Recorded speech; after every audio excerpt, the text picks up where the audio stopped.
ขอนอบน้อมแด่องค์สมเด็จพระสัมมาสัมพุทธเจ้าผู้เป็นบรมครูของเทวดาและมนุษย์ทั้งหลายขอนอบน้อมแด่พระธรรมขอนอบน้อมแด่พระสงฆ์ขอนอบน้อมแด่พ่อแม่ครูบาอาจารย์ทุกท่านทุกรูปเจริญธรรมเพื่อนสหธรรมิกขอความเจริญในศีลในธรรมจงบังเกิดมีแด่ญาติโยมสาธุชนทุกคนทุกท่าน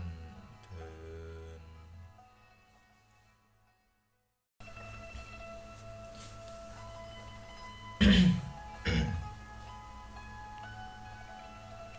ขอนอบน้อม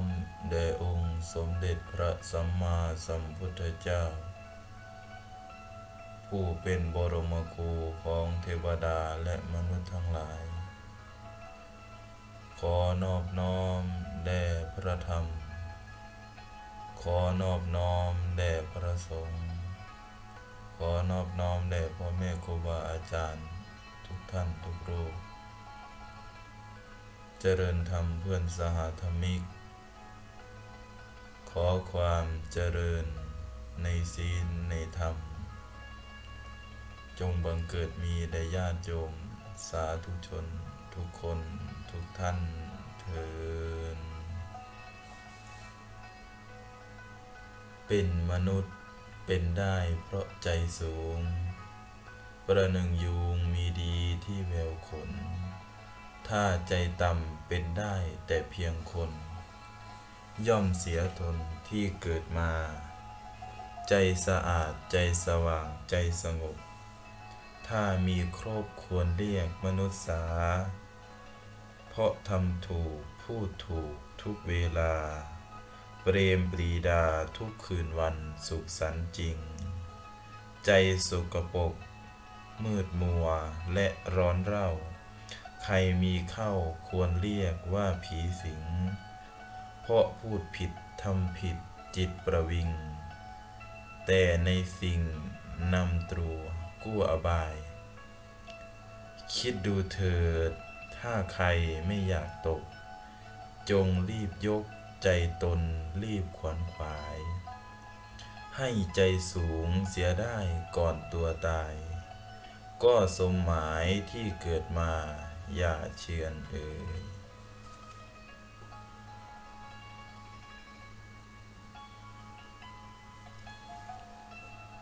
การในช่วงโอกาสต่อไปก็ขอให้ญาติโยมสาธุชนได้วางมือลง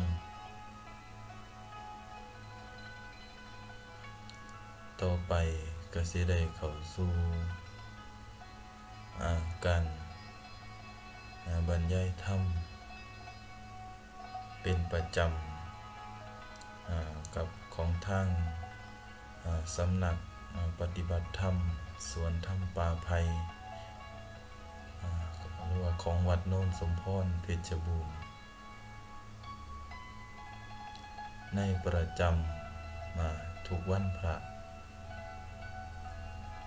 ก็สิมีการ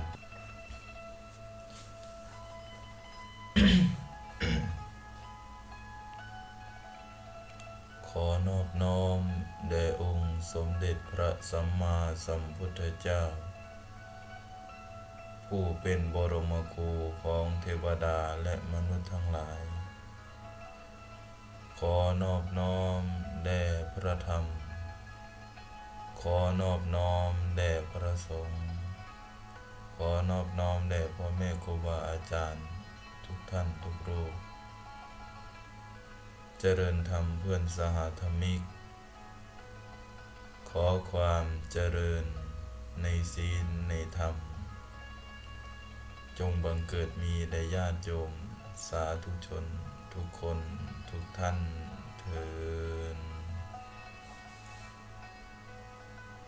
เป็นมนุษย์เป็นได้เพราะใจสูงประหนึ่งยุงมีดีที่แววขน ถ้าใจต่ำเป็นได้แต่เพียงคน ย่อมเสียตนที่เกิดมา ใจสะอาดใจสว่างใจสงบ ถ้ามีครบควรเรียกมนุษย์สา เพราะทำถูกพูดถูกทุกเวลา เปรมปรีดาทุกคืนวันสุขสันต์จริง ใจสกปรกมืดมัวและร้อนเร่า ใครมีเข้าควรเรียกว่าผีสิง เพราะพูดผิดทำผิดจิตประวิง แต่ในสิ่งนำตรัวกู้อบาย คิดดูเถิดถ้าใครไม่อยากตก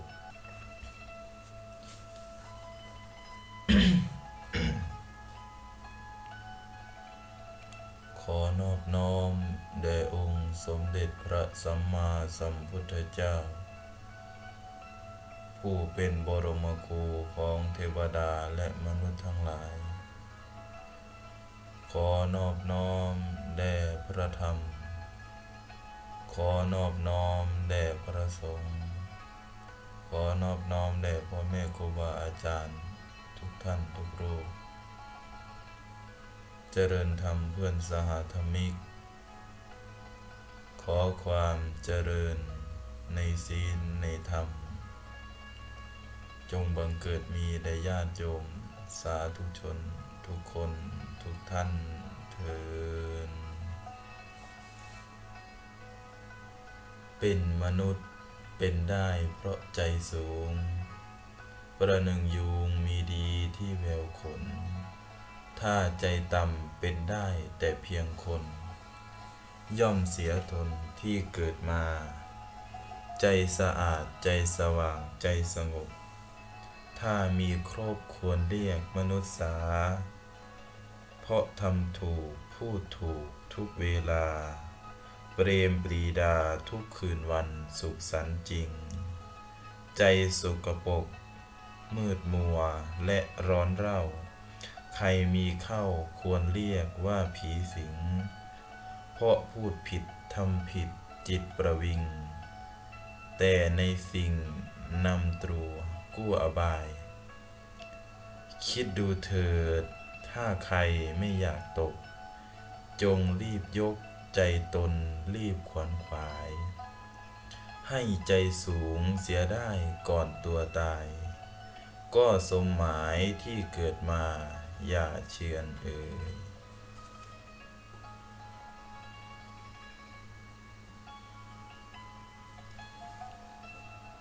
การในช่วงโอกาสต่อไป ก็ขอให้ญาติโยมสาธุชน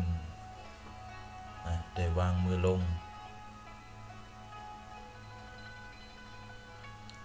ต่อไปก็สิได้เข้าสู่การบรรยายธรรมเป็นประจำกับของทางสำนักปฏิบัติธรรมสวนธรรมป่าไผ่หรือว่าของวัดโนนสมพรเพชรบูรณ์ในประจำทุกวันพระก็สิมีการปฏิบัติธรรมหรือว่าการอบรมธรรมะกันเป็นประจำ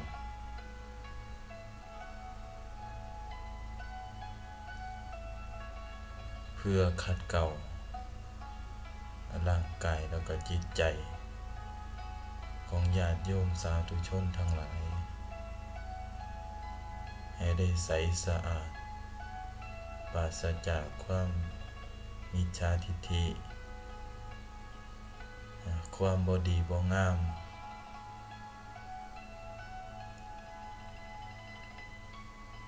ฉะนั้นเฮาท่านทั้งหลายในมื้อนี้เฮาได้มาร่วมกันในช่วงเช้าเฮาก็ได้ทำบุญตักบาตรเสร็จแล้วก็ได้ฟังธรรมภาคตอนกลางวันเฮาก็ได้ ผ่านการอบรมในหลายๆสิ่งหลายๆอย่างที่เฮาบ่ทันได้รู้ได้รับรู้สิ่งที่เฮาบ่ทันได้เคยกระทำเฮาก็ได้กระทำให้เฮาถือโอกาสที่เฮาได้มาอยู่ในทุกๆวันพระเป็นโอกาสให้โอกาสแก่จิตใจเจ้าของในสัปดาห์หนึ่งหรือว่าจนกว่าสิถึงวันพระอีกมื้อหนึ่ง 6-7 มื้อตลอดระยะเวลา 6-7 มื้อนั้นเฮาให้เวลากับอย่างอื่นหลายให้เวลากับความบ่ดีบ่งามให้เวลากับความทุกข์ความยากเฮาบ่ได้ให้เวลากับเจ้าของให้มันได้เกิดจิตเกิดใจอย่างแท้จริงเพราะฉะนั้นเฮาก็เมื่อได้มาอยู่ร่วมกันมาปฏิบัติมาฟังธรรมก็ขอให้เฮาได้น้อมนำไปประพฤติปฏิบัติสืบไปพร้อมกับทั้งรักษาซึ่งวัฒนธรรมประเพณีของชาวอีสานเฮาก็ดีหรือว่าไทยลมเฮาก็ดีที่เฮายังมีวัฒนธรรมประเพณีอาตมาก็พยายามอยากฟื้นฟูวัฒนธรรมประเพณีอันดีงามของพวกเขาทั้งหลายในสมัยก่อนๆอยากรื้อฟื้นอยากนำมาปฏิบัติใหม่เพื่ออนุรักษ์บ่อยากให้มันเสียหายไปเห็นได้กับญาติโยมผู้เฒ่าผู้แก่อุบาสกอุบาสิกาก่อนวันพระ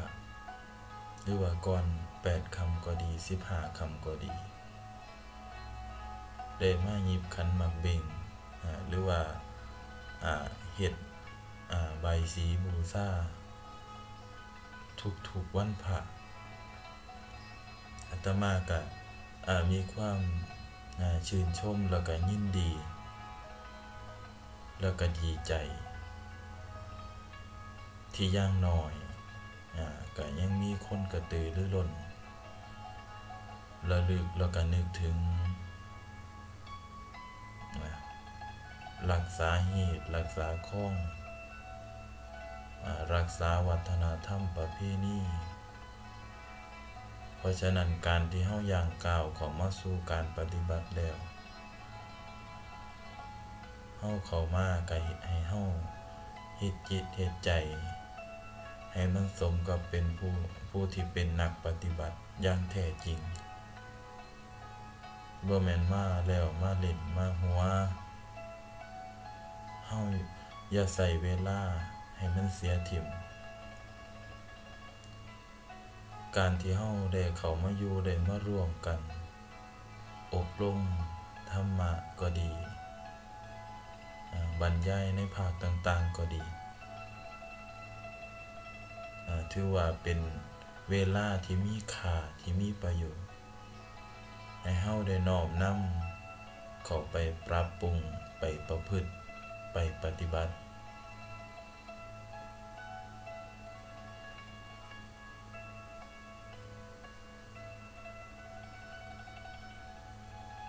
เพราะว่าการปฏิบัตินั้นเปรียบได้ง่ายๆถ้าเฮาบ่รู้หลักของการปฏิบัติก็บ่ต่างจากนกแก้วนกขุนทองบ่ต่างจากคนที่นั่งเฝ้าริมตะฝั่งน้ำเมื่อบ่ได้มารับรู้ บ่ได้เข้ามาปฏิบัติ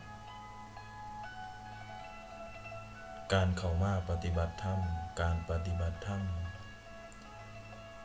เปรียบเสมือนบุคคลที่กำลังอาบน้ำกำลังขัดกำลังถูสบู่ผงซักฟอกให้แก่ร่างกายแล้วก็จิตใจเฮาให้มันใสสะอาดถ้าเป็นบุคคลที่เขาบ่ได้เข้ามาปฏิบัติบ่ได้เข้ามารับฟังบ่ได้เข้ามาเจริญสมถกรรมฐานวิปัสสนากรรมฐานคนเหล่านั้นเปรียบเสมือนบุคคลที่นั่งอยู่ริมตะฝั่งน้ำแต่เขาบ่ได้กระโจนลงไปในน้ำบุคคลที่เข้ามาปฏิบัติแต่บ่ได้ปฏิบัติเปรียบเสมือนบุคคลที่กระโจนลงไปในน้ำแต่บ่ได้ถูสบู่ไก่เฮาคิดเบิ่งว่าบ่ได้ถูสบู่กระโจนลงไปในน้ำซื่อๆมันสิสะอาดบ่เพราะฉะนั้นเมื่อเฮาเสียสละซึ่งเวลาแล้วไก่เฮาได้ตั้งใจปฏิบัติตั้งใจกระทำตั้งใจบำเพ็ญบุญบำเพ็ญกุศลเจริญกรรมฐานให้อยู่กับจิตกับใจเฮาซึ่งสิ่งหนึ่งประการใดก็ตามแต่ล้วนแล้วรวบรวมอยู่ที่ใจของเฮาใจทั้งหลายเป็นใหญ่ใจทั้งหลายเป็นประธานใจดีมันก็ดีใจร้ายมันก็ร้ายเป็นคนเป็นได้พอใจสูงประหนึ่งยุงมีดีที่แววขนเป็นหยังคือว่าจังซั่นเป็นมนุษย์คำว่ามนุษย์สิเป็นมนุษย์ได้ก็เพราะว่ามีใจสูงประกอบซึ่งความเมตตากรุณามุทิตาอุเบกขาเฮามีความรักมีความยินดีมีความชื่นชมให้กันและกันนี่แหละเขาเรียกว่าใจมันสูงเปรียบได้ดังนกยุงมันงามได้ก็เพราะขนมันคนเฮาสิงามได้มันต้องเกิดจากศีลจากธรรมเกิดจากจิตจากใจของพวกเฮาบ่ว่าเฮาสิร่ำหรือสิรวยเงินทองเหล่านั้นก็บ่สามารถที่สิบ่งบอก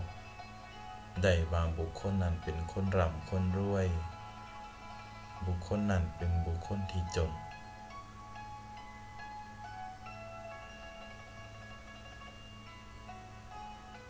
เพราะว่าบ่ว่าสิเป็นเงินทองบ่ว่าสิเป็นฐานะ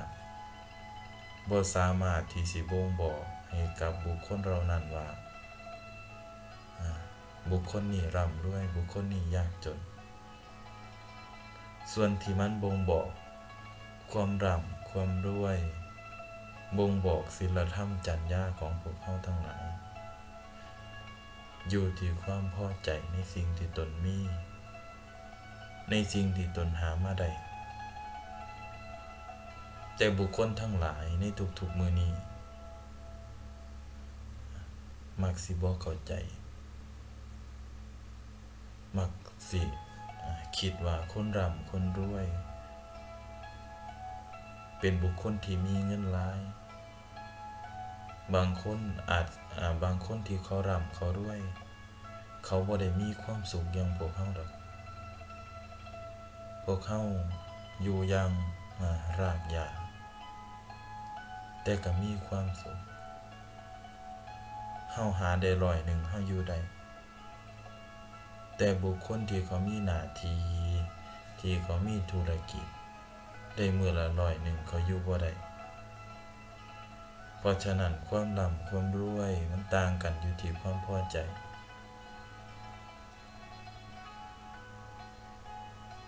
เฮาอาจสิกินน้ำพริกกับแจ่วคนร่ำคนรวยเขาอาจสิกินอาหารมื้อละมื้อถามว่าอิ่มคือกันบ่มันก็อิ่มบ่ทันโดนมันก็หิวคือกันเพราะฉะนั้นการอยู่การกินก็ดีการฉันก็ดีให้เฮาประคับประคองเพื่อเฮาอยู่รอดเพื่อความอยู่รอดของสังขารก็พอเฮาบ่ต้องไปดิ้นรนไปขวนขวายให้มันมากค่าอีกประหนึ่งก็ตามแต่ที่อาตมามีความเป็นห่วงเกี่ยวกับญาติโยมสาธุชนพุทธศาสนิกชนทั้งหลายสำหรับการทำบุญในทุกๆมื้อนี้อาตมาก็เห็นใจบางคนอาตมาย่างไปบิณฑบาตอาจารย์มื้อนี้ข้าน้อยบ่มีกับข้าวบ่ได้ใส่ดอกอาจารย์มื้อนี้มื้อนี้อุ่นข้าวเย็นบ่ได้ใส่ดอก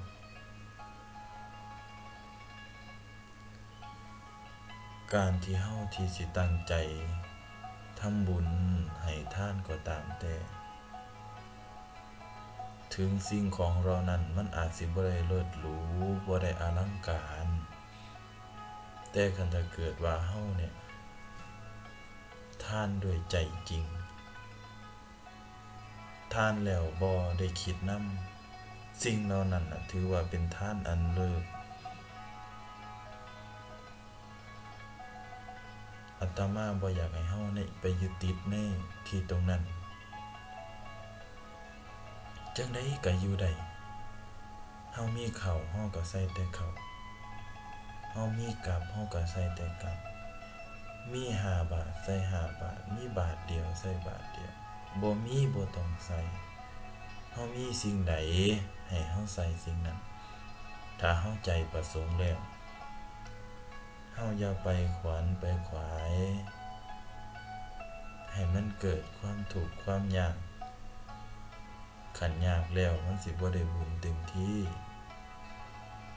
แต่ว่าขันเฮาพอใจในการให้ทานของเฮาก็สิมีความสุขกับการให้ทานเหล่านั้น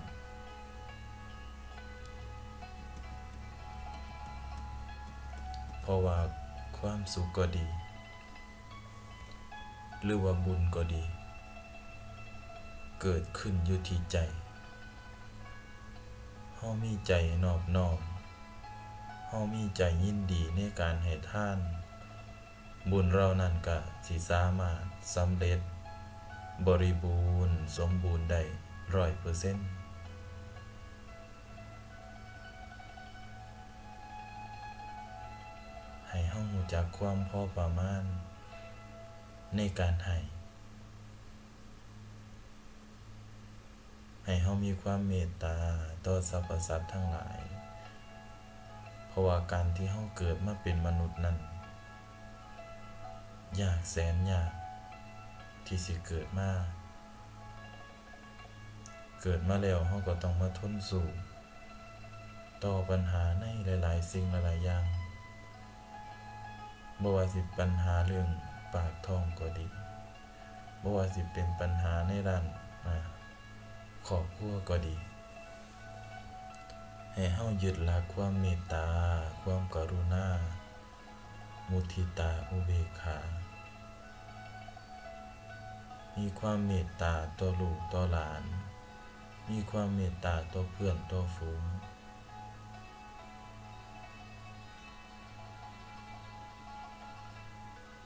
เมื่อเฮามีความเมตตาเฮาก็สิได้ความเมตตาตอบกลับมาบุคคลหว่านพืชเช่นใดก็ย่อมได้ผลจังซั่นเฮาหว่านเม็ดผักกาด เฮาก็ได้ต้นผักกาดเฮาปลูกบักพร้าวเฮาก็ได้ต้นบักพร้าวเพราะฉะนั้นในการทำบุญก็ตามแต่ในการปฏิบัติก็ตามแต่สิสำเร็จได้ก็ด้วยใจเฮ็ดหยังสิสำเร็จได้ก็ด้วยใจมีใจเป็นใหญ่มีใจเป็นประธานสิ่งเหล่านั้นจึงจะสำเร็จได้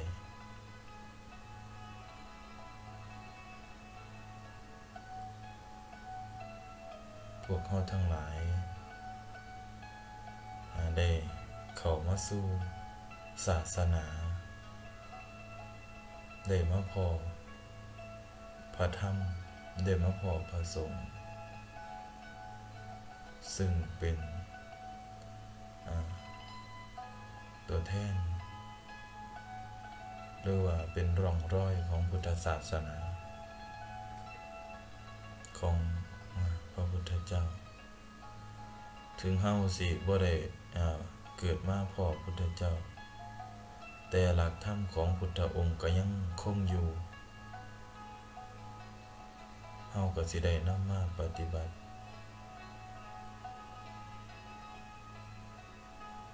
พุทธเจ้าเพิ่นได้ทำไว้เป็นแบบอย่างเฮาเป็นผู้อยู่ในศาสนาเฮาก็ต้องรักษาศาสนาเฮาอย่าทำลายพุทธเจ้าเพิ่นสร้างมายากแสนยากเฮาอย่าทำลายมันลงด้วยมือของเฮาเองเฮาขึ้นว่าเป็นพุทธศาสนิกชนแล้วให้เฮายึดหลักธรรมความพอดีความพอประมาณเข้ามาใส่ในชีวิตเฮาประจำวันเฮาก็ดี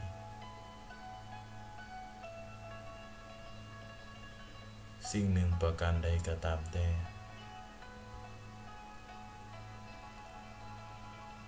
เฮาสิเฮ็ดได้เฮาสิผ่านไปได้ก็ด้วยปัญญาถ้าเฮาบ่มีปัญญาแล้วบ่มีความเมตตาแล้ว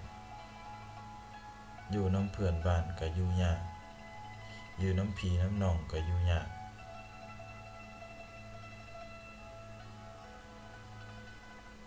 นี่มันเห็นได้ตามเฮาโชคดีที่เฮาได้เกิดมาพบมาพอพุทธศาสนาอาตมาได้มีโอกาสไปปฏิบัติธรรมในช่วงตอนที่ยังเป็นสามเณร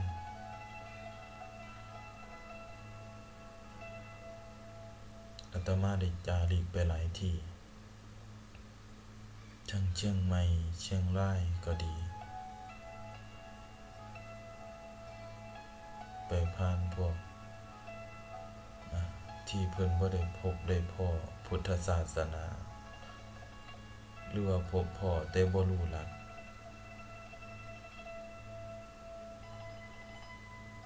ย่างไปบิณฑบาตย่างไปจนสุดบาทกลับมาอีกที่หนึ่งก็บ่มีคนใส่บาตรจักคน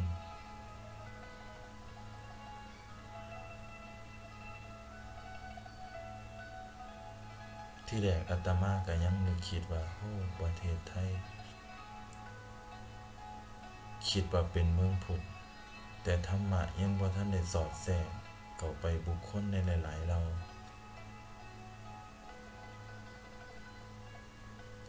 เขาก็อยากทำบุญแต่เขาบ่รู้ว่าทำจังไหนเฮ็ดจังไหนแล้วก็มีผู้ชายผู้หนึ่งน่าสิเป็นผู้นำหมู่บ้าน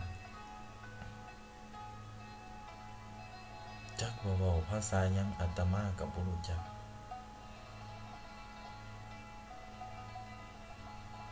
เอาข้าวสารกับบักแตงโม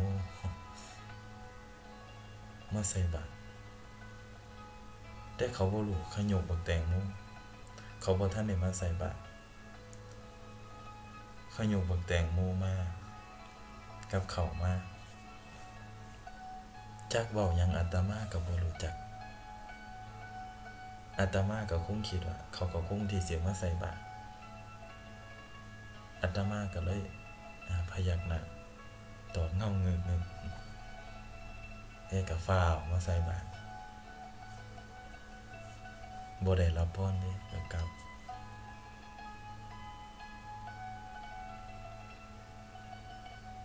อาตมาก็เลยมีความตั้งใจที่อยากสิเผยแพร่อยากให้ญาติโยมทั้งหลายได้เห็นวัดเห็นว่าอย่างแท้จริงได้เข้าสู่วัดสู่ว่าอย่างแท้จริงอาตมาก็เลยมา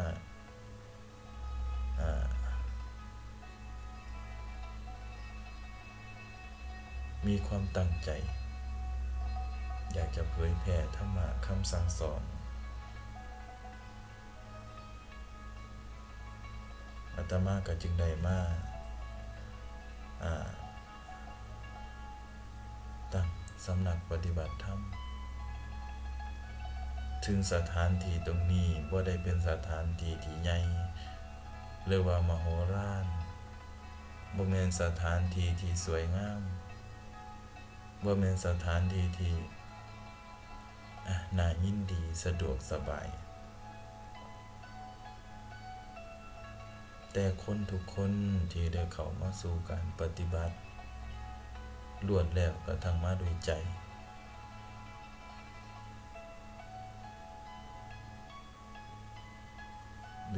ที่ประสงค์ที่อยากปฏิบัติอยากรับรู้ถึงความเป็นจริงของชีวิตอย่างน้อยเฮาก็ได้มาพบพ่อพุทธศาสนาถือว่าเฮาโชคดีถึงว่าเฮาสิบ่ได้ร่ำได้รวยแต่เฮานี่ถือว่าเป็นบุคคลที่รวยด้วยศีลด้วยธรรมด้วยน้ำใจต่างจากภาคอื่นๆต่างจากที่อื่นๆที่เขาเกิดมาบ่ได้พบพุทธศาสนาเลยในบางเผ่าบางคนถึงชีวิตคนเหล่านั้นก็เลยบ่รู้จักความหมายหรือว่าความหมายที่แท้จริงของชีวิตว่าเขาเนี่ยสิต้องดำเนินชีวิตไปจังไหนประพฤติไปจังไหนปฏิบัติไปจังไหนชีวิตเขาเกิดมาแล้วเขาสิเฮ็ดไปจังไหนเขาสิทำไปจังไหนเขาบ่ได้รับรู้ถึงหลักของความเป็นจริงน่าวิตกในสังคมปัจจุบันซึ่งบ่ได้เข้ามาสู่การปฏิบัติเฮารู้จักแต่การให้ทานไปรับศีลอยู่วัดก็รับพอคือพอรับแล้วย่างลงศาลาศีลเหี่ยไปเบิดเมื่อเฮาเข้ามาสู่การปฏิบัติแล้วให้เฮานำสิ่งเหล่านี้สิ่งที่เฮาปฏิบัติไปได้น้อมนำไปใส่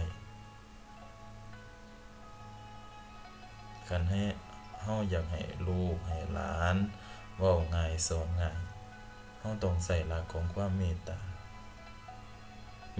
ต่อลูกต่อหลานเมตตาต่อสามีเมตตาต่อภรรยา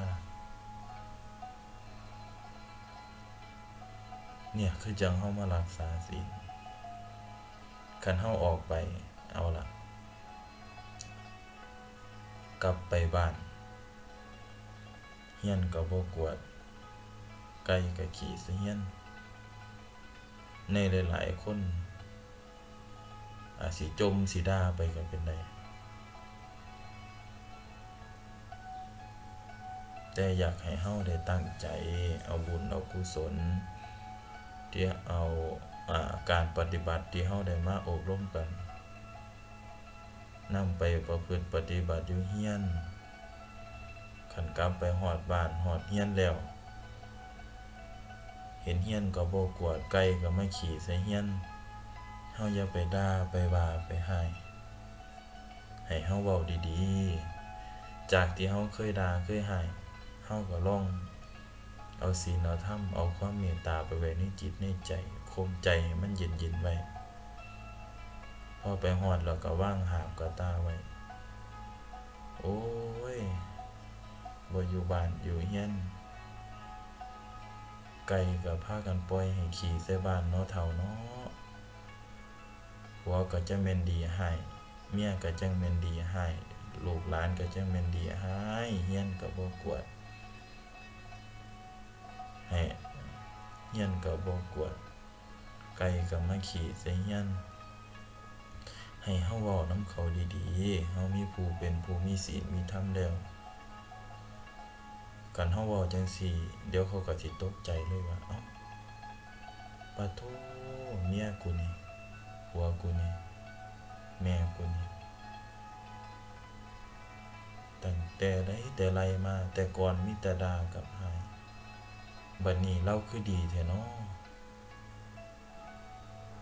บัดนี้เฮาเฮ็ดจังซั่นโดนๆไปเฮ็ดดูๆใส่ความเมตตาเว้ากับเขาก็สิเกิดความสงสารแล้วก็รักใคร่เฮาเองมีความสงสารเฮาเฮ็ดซอยเฮาต่างจากที่เฮาด่าเขาอีนั่นอีนี่อีจังสั่นจังสี่ด่าเขา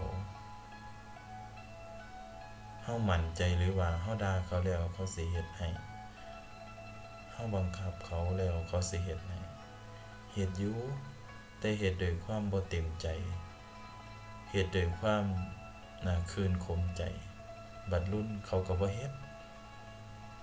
แต่ถ้าเกิดเขาเฮ็ดด้วยความเมตตาแล้วก็สงสารเฮาเขาสิเฮ็ดได้ตลอดเฮาอยากได้ยิ้มเฮาก็ต้องยิ้มตอบเฮาอยากได้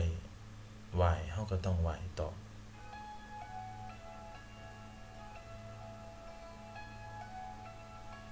บ่แม่นว่ามาจำศีลแล้วมาปฏิบัติธรรมแล้วกลับบ้านไปปงกะด่าได้ด่าหาลูกหาหลานด่าหาผัวหาเมียซึ่งสิ่งเหล่านั้นเดี๋ยวเขาสิว่าได้ว่าเจ้าไปเฮ็ดหยังไปวัดนั้นไปเฮ็ดหยังไปปฏิบัติธรรมมันบ่ได้เฮ็ดให้เจ้าดีขึ้นเลยบ่เดี๋ยวเขาสิว่าได้ฉะนั้นเมื่อเฮาได้เข้ามาสู่การปฏิบัติเข้ามาสู่การอบรมให้เฮาเฮ็ดสมกับเป็นผู้ปฏิบัติดีปฏิบัติชอบปฏิบัติงามให้เฮายืนหยัดอยู่ด้วยความเมตตาความเมตตาให้เป็นใหญ่ความเมตตาให้ตั้งไว้แล้วก็อย่าลืมมีสติมีปัญญารอบคอบ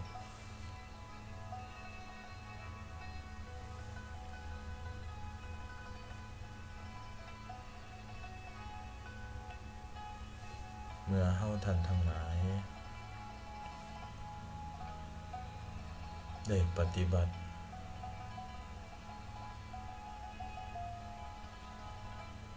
เจริญสมถกรรมฐานก็ดีวิปัสสนากรรมฐานก็ดีที่ทางพ่อแม่ครูบาอาจารย์ทั้งหลายได้สอนมาจุดรวมๆแล้วก็คืออยากให้จิตใจเฮาสงบนั่นล่ะให้เฮาวางความทุกข์ความยากถ้าเฮายกจิตยกใจเฮาให้มันสูงขึ้นมาทุกสิ่งทุกอย่างก็สิสามารถดีได้ก็เพราะว่าเฮายกใจให้มันสูงขึ้นมารักษาศีลรักษาธรรมไว้ใส่ชีวิตให้มันมีค่าให้มันมีประโยชน์จากวันกลายเป็นเดือน จากเดือนกลายเป็นปี ในหลายๆมือหลายๆเว้นที่ผ่านมามันก็ได้ล่วงเลยมา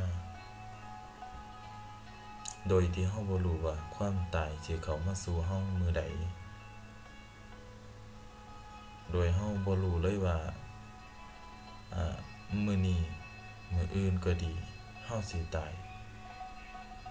ฉะนั้นก็ขอให้เฮาได้ตั้งใจเป็นผู้ที่บ่ประมาทในชีวิตในจิตในใจคันเฮาตั้งตนเป็นผู้ประมาทยามใด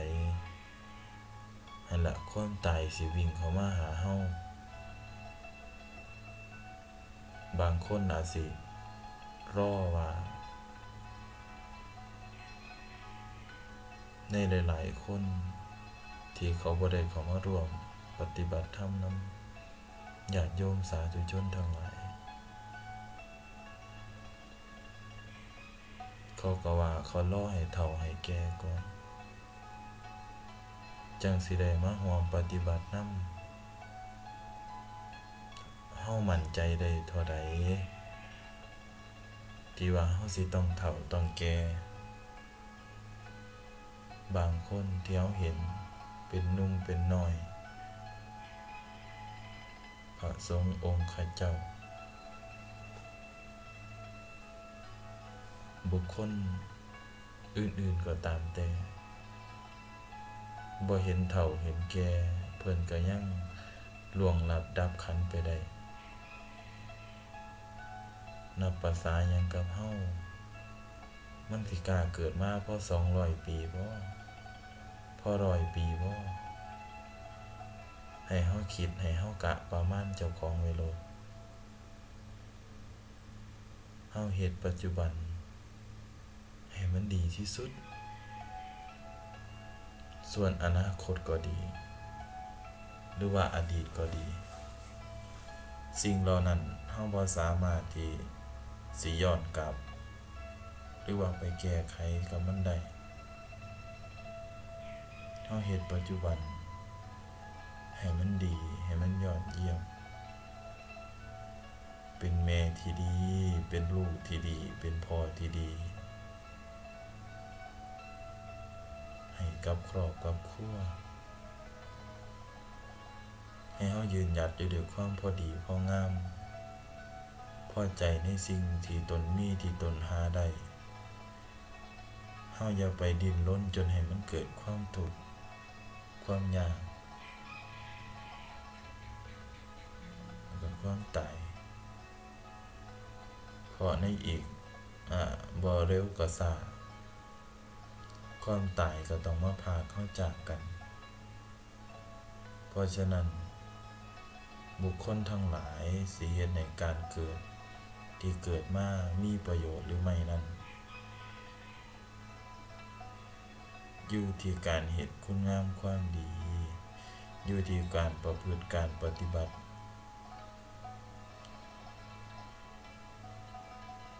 บุคคลที่เกิดมาได้แม้100 ปี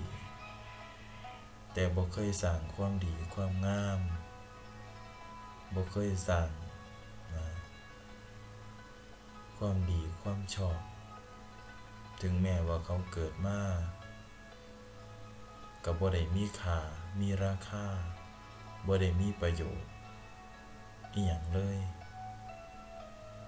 แต่ต่างจากบุคคลที่เกิดมาได้อายุยังน้อยเขาได้น้อมนำตนเข้าสู่การปฏิบัติรีบขวนขวายเอาบ่ได้ประมาทในชีวิตบุคคลเหล่านั้นแม้ที่เกิดมาเพียง10 ปี20 ปีถือว่าเป็นบุคคลที่เกิดมาอย่างมีค่าบ่ได้ประโยชน์ในการเกิด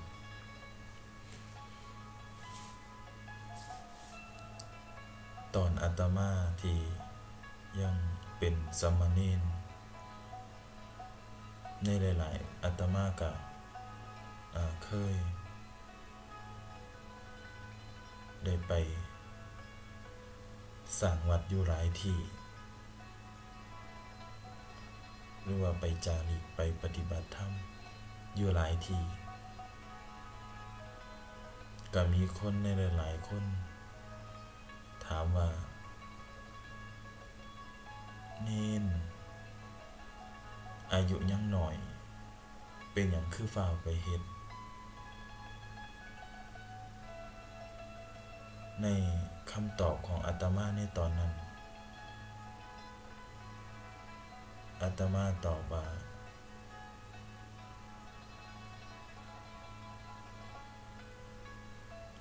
การเกิดก็ดีทุกวิทุกนาทีทุกชั่วโมงก็ดีมีค่าที่สุดสำหรับอาตมาการเกิดของอาตมาเกิดขึ้นมาแล้วอาตมาก็อยากเฮ็ดอยากฝากความดีความงามไว้ในโลกนี้เพื่อให้บุคคลรุ่นหลังได้เว้าถึงได้กล่าวถึงอาตมาก็เลยรีบเฮ็ดรีบสร้างในหลายๆคนอาจสิบ่เข้าใจเป็นแค่สามเณรเป็นหยังคืออยากไปเฮ็ดจังซั่นในสมัยที่อาตมามาอยู่ตรงนี้ใหม่ๆจนมีฮอดข่าวลือว่าอาตมานี่ไล่พระหนีนะแล้วก็ตั้งตนเป็นใหญ่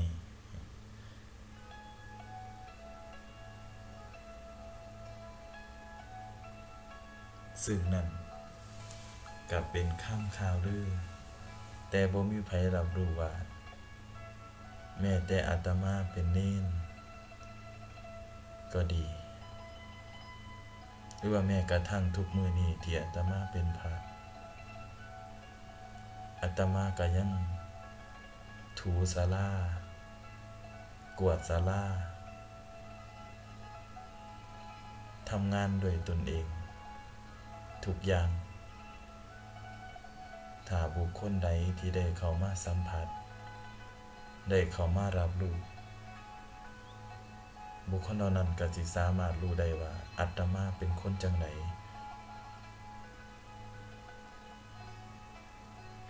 ซึ่งในสมัยแรกๆเริ่มความสะดวกสบายบ่ทันมีมาให้ญาติโยมคิดเบิ่งผู้ใดสิมาอยู่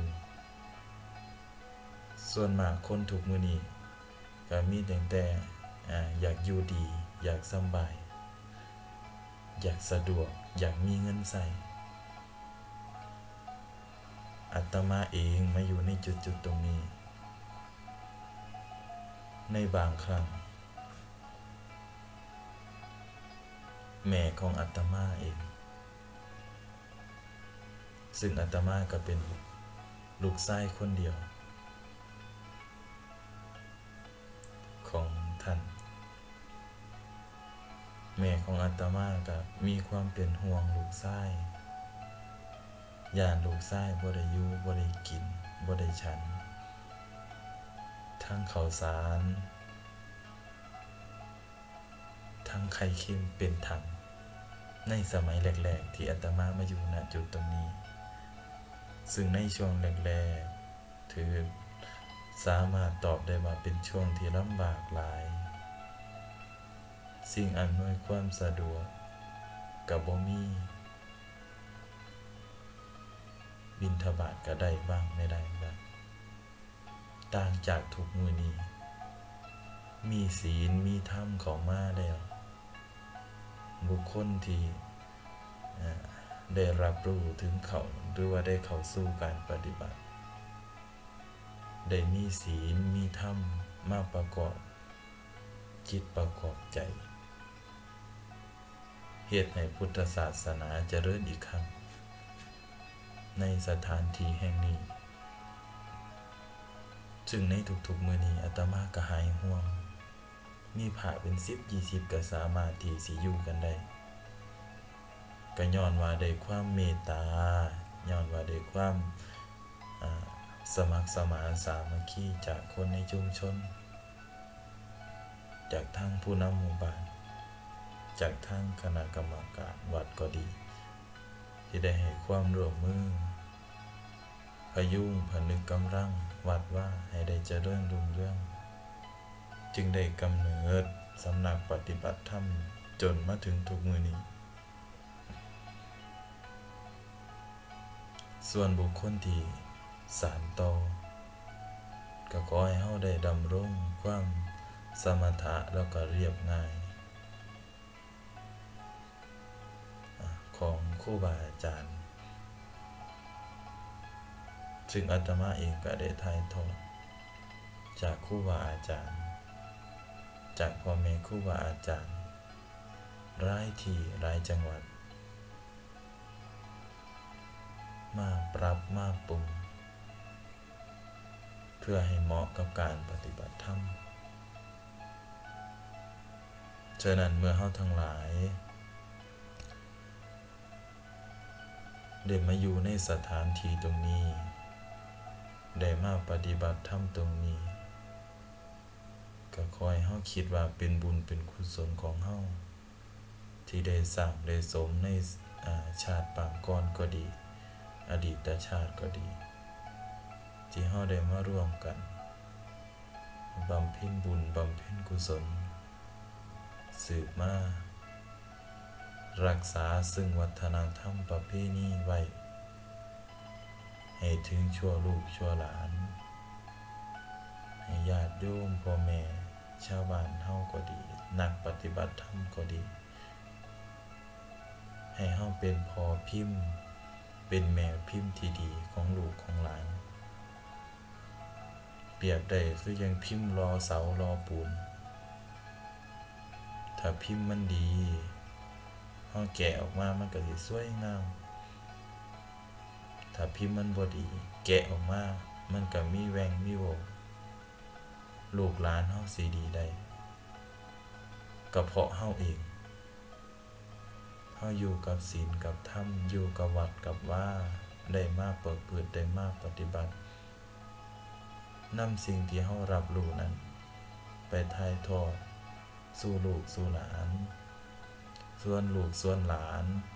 เข้าวัดปฏิบัติธรรมในวันสำคัญก็ดีในวันพระทุกวันพระก็ดีที่เฮาได้ปฏิบัติธรรมเป็นประจำบ่ได้ขาดซึ่งอาตมาเองก็มีความยินดีแล้วก็ดีใจที่ได้ทำตัวอาตมาเองเปรียบเสมือนช่างตีมีดในบางช่วงบางเวลาจริยวัตรของอาตมาเองอาจจะเป็นดูภายนอกอาจจะบุคคลทั่วไปอาจจะดูเกรงขามกับพอว่าในช่างตีมีดอยากได้มีดที่คมอยากได้มีดที่แกร่งที่แข็งแรงจึงตั้งใจตีมีดเคียนมีดด้วยไฟอ่อนๆหรือว่าด้วยเหล็กที่มาตีก็ย้อนอยากได้มีดที่สวยงามแล้วก็คมเช่นเดียวกันกับผู้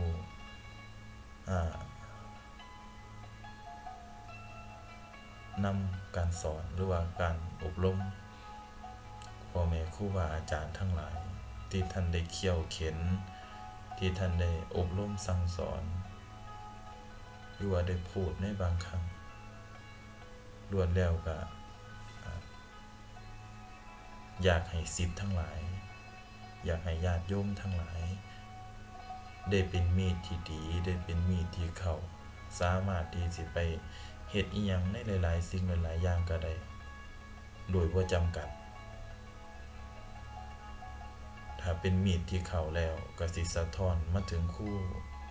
บาอาจารย์